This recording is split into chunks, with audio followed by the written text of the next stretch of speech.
Hello, my name is Alexis. I live in Pittsburgh. Um, I am making this video for people out there who are like me.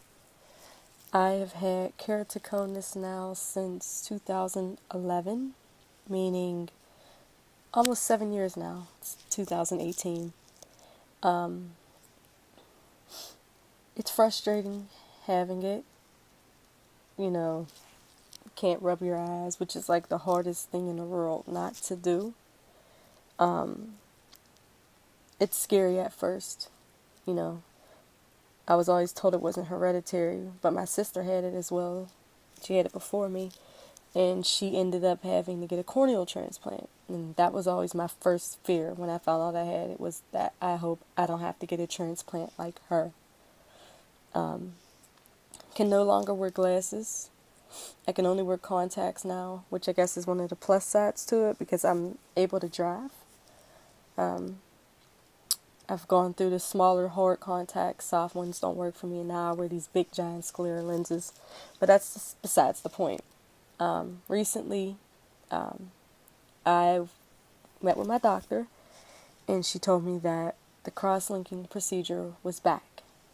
It's no longer in the trial phase, and that it is actually here for good, and that I probably would be a good candidate for it, and that I should look into seeing if I'm a good candidate for it. I guess because of my age and the progression of it, it would be good to stop it now. So I met with a doctor, and I am getting cross-linking done in a matter of days. For those of you who don't know, from what I've been told, it's basically a procedure to slow down our keratoconus and to make it, put it to a stop. It is to slow down the progression of it and help us not have to be afraid anymore. That's how I look at it.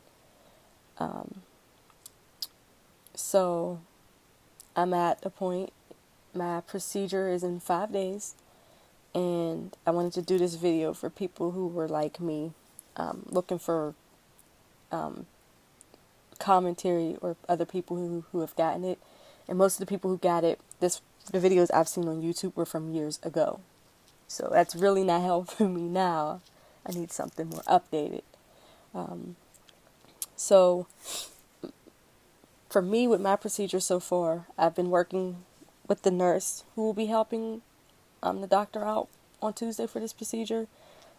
They called in the prescription for me, so when I go in there, I have to go in with the antibiotic drop and the steroid drop.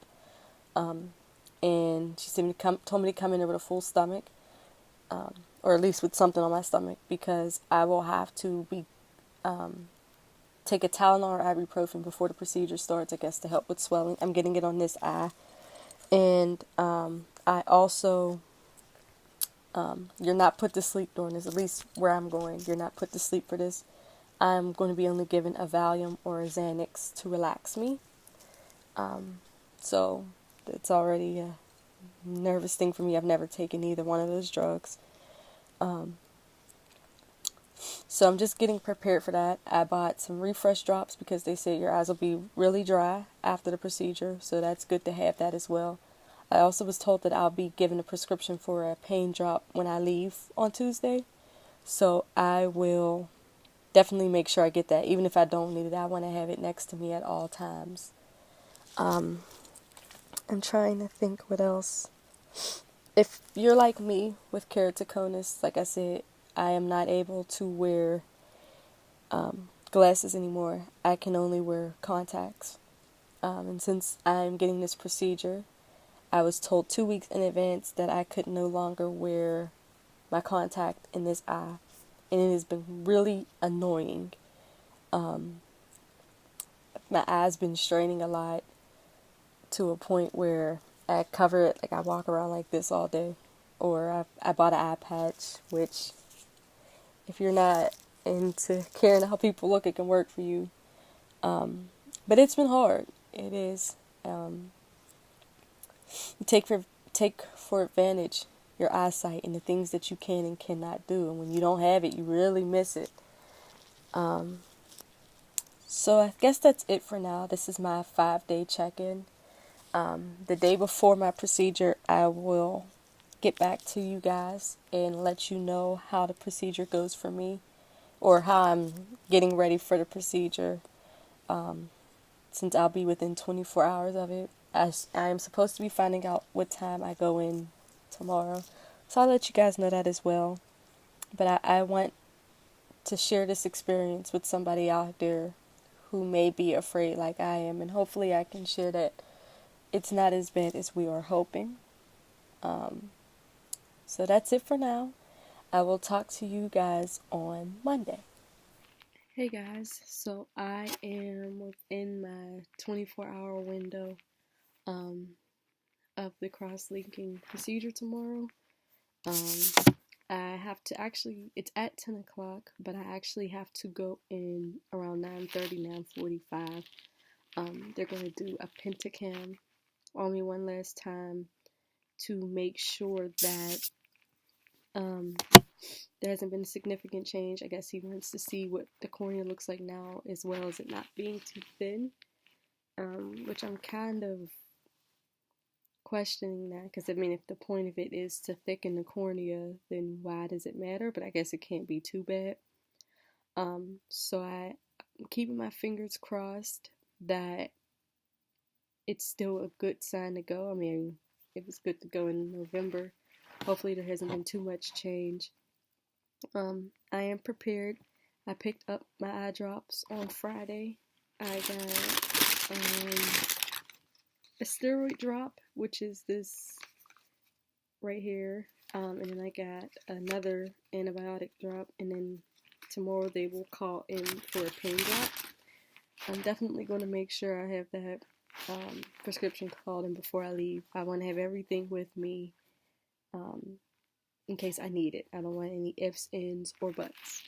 I'm really nervous, and hopefully it's not as bad as I'm thinking it's going to be.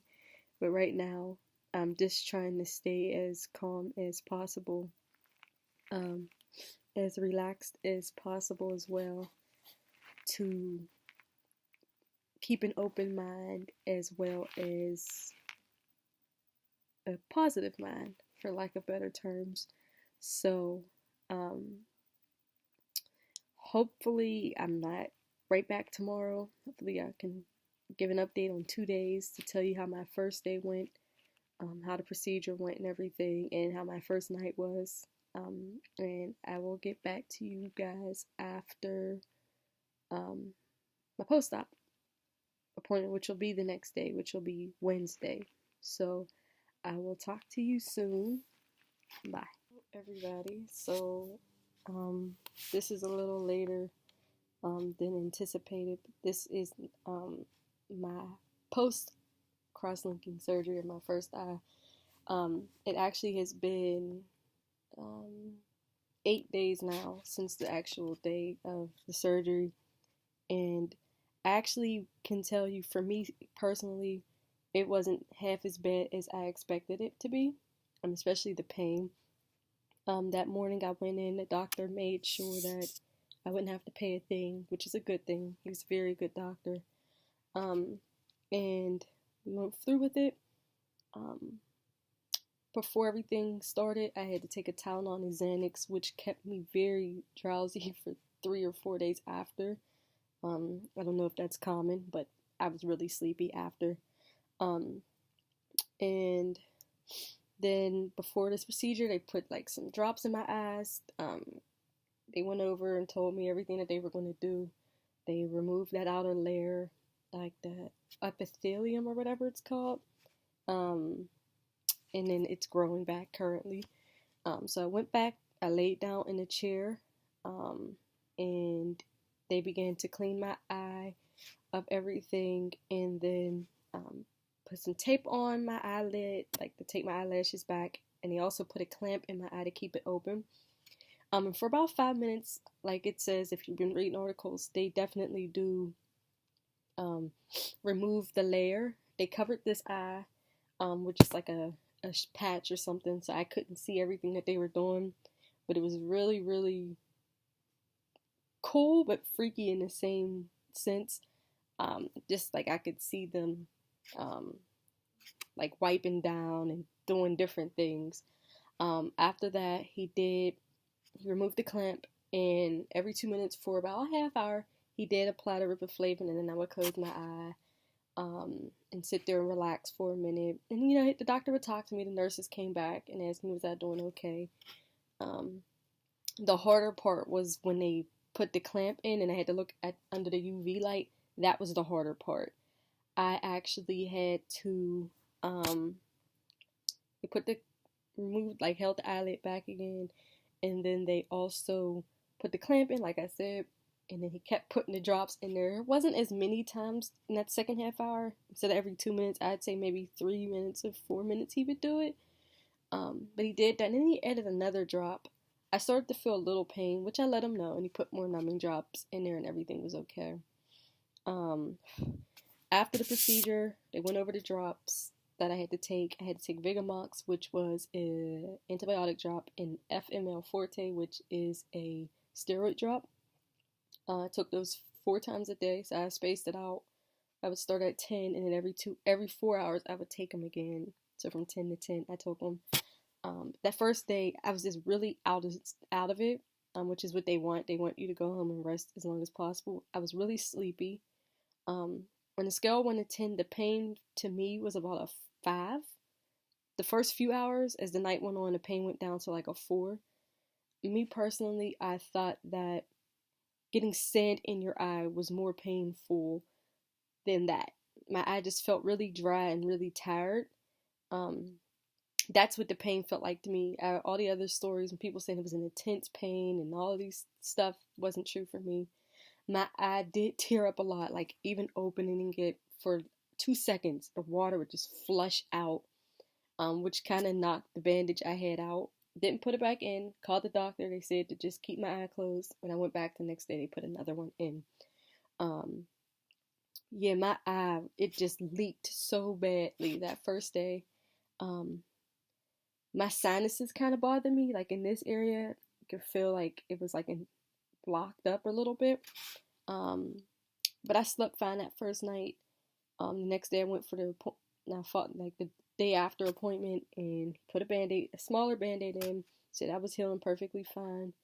My eye was swollen every day after taking the drops. The swelling would go down more and more. I don't know if you can tell. The swelling is still there a little bit, but not as much. But it was different, The pain by the second day went from a 5 the first day to like a 1. And now, I feel it off and on now. The bandage was removed on Tuesday from my eye. But the experience hasn't been bad. I do have some moments now every so often of having a feeling like there's something in my eye. I also, like I said, probably shouldn't be on this computer too much. Keeping bright screens make my eye feel more tired, so I don't keep it open too long. I have a dimmer light on in my room as well because the top light, my ceiling fan light, really irritates my eye. Also fluorescent lights, which the good thing is I don't have to go to work for a month, so that works out. But overall, the procedure was not half as bad as I thought it would be. I was so nervous the night before. I was crying and I was just freaking out. I was afraid. But I'm actually glad that I went through with it. And I did well, and it wasn't as bad as people think. I know I still got to go through with a second eye, but so far, a week after cross-linking, I think I am on the right track. Still can't put my contact in this eye yet. I have to wait till I go back a month later to learn when I can put that in. Also sucks because I can't drive right now either. But yeah, so that's it for now. I'll probably do another video 1 month after just to do an update. But for now, I just got to deal with the dry eye and feeling like my vision's going to go up and down in this eye. And that's it. So hopefully you guys enjoy this video, and I'll talk to you soon.